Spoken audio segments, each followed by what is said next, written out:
Ninguém consegue namorar um filho de uma mãe que a mãe é borderline. A não ser, por exemplo, eu tenho uma paciente que ela se tratou mesmo, ela chegou a esse ponto, tipo assim, eu descobri que se eu não me tornar uma pessoa melhor, eu vou morrer sozinha. Então tem essa coisa. Não como psicopata, eu preciso... Não, eles têm, eu preciso, o border tem. Eu quero melhorar. Tem, é isso que eu tô dizendo. Hoje, no nosso consultório, chega muito mais border assim.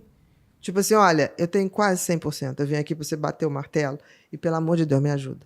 Eu quero melhorar, eu preciso melhorar. Eu preciso tornar a minha vida menos pesada. Hoje é muito mais comum chegar no consultório assim. Muito mais. O que eu acho que já foi um avanço. Já é um meio caminho andado. Quando eu lancei o Mentes que Amam Demais, eu fui fazer uma palestra na livraria. Você lembra que as livrarias tinham... A gente ia lançar o livro, a gente falava para os livreiros. Aí tinha o café da manhã do autor com os livreiros, né? E aí tinham, eu acho que foi ali perto... Põe aqui o livro, depois eu te dou. Eu boto aqui. Foi em Pinheiros, eu acho. Perto da antiga... onde era a FINAC, lá. FINAC, isso mesmo. Gigantesca, que agora é um hospital. É o hospital? Virou hospital. Tá. Aqui em São Paulo, tu tá virando ou hospital, ou laboratório, ou farmácia. Ou farmácia, exatamente. Geral, no Rio também tá assim. Também tá assim. E eu me lembro que aí eu tava conversando o que era borderline, porque o livreiro falou assim, olha, Bia, explica, porque isso é um conceito novo. Eu falei, não, mas é complicado mesmo, né? E aí comecei a explicar. Uma menina, uma das vendedoras, me olhava com uma cara, eu falei, tô pisando em ovos aqui, né? Aí acabou, eles faziam perguntas, todo mundo fazia perguntas maravilhosas, eu tô vendo ela, eu falei, tá chegando. Aí ela, posso falar? Eu falei, claro, já vem rascando, né? Tá. Aí ela falou, eu odiei o jeito que você falou de borderline. Eu falei, mas você é borderline? Aí ela, não. Eu falei, por que você tá ofendida? Não entendi. É um não sim, né? Entendeu?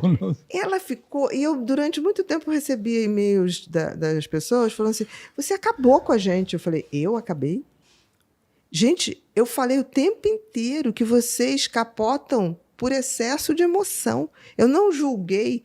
Eu sempre que vocês faziam uma coisa, eu falei, é desespero. Não, você é a primeira psiquiatra que eu entrevisto que fala assim, porque tem psiquiatras que falam para mim, borderline é um paciente que eu não quero ter. Não, a maioria não Muitos quer. falam que você humanizou o borderline para mim aqui de uma maneira muito bonita. Mas é isso que eu tô falando. Por quê? Me diga a contribuição dos borderlines. Não, a gente... Olha, para a música, para as artes, tem aqui querido. capítulo... Eu tenho que ser, no mínimo, grata. Porque Hollywood não seria Hollywood. Eu vou começar com Amy Winehouse, né? Exatamente.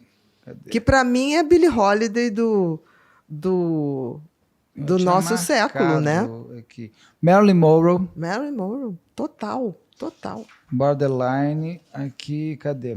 O Tony Curtis. E vou explicando por quê. Sim, não. Aqui no livro você explica, você traz uma biografia não é e só tudo mais, não. Janis Joplin, gente. Quando a Janis Joplin apareceu aqui, eu falei, gente... Mas é quando você percebe, você começa... A brincadeira eu começo a diagnosticar. Olha, tem mesmo. Mas aí você vê, olha que talento. A intensidade é tão grande. Elizabeth Taylor. Ela é... Tanto que o melhor papel da vida dela é aquele filme que ela fez com o Richard Burton. Cleópatra? Não Cleópatra. Aquele que é ela e o marido numa casa... Ai, meu Deus, esqueci o nome. Já ela mais velha, assim... Que ela quebra tudo. Como é que é o nome desse filme? Não me lembro. Achar. É a Elizabeth Taylor e o Richard Burton, o marido dela, na época. Elas fizeram vários trabalhos juntos. Quem tem medo de Virginia Woolf? Quem tem medo de Virginia Woolf? Exatamente. Cara, aquele filme você termina. Porque ali era ela. Quando eu li aqui, eu falei, por isso que eu gosto tanto dela naquele filme. E olha que lindo no Borderline. Presta atenção.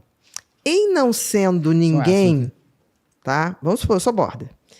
Em não gostando de quem eu sou, ou não me sentindo inteira, eu pego um personagem, eu passo a existir naquele personagem, então, né? Eu passo a existir, eu não faço um papel, eu sou aquela personalidade.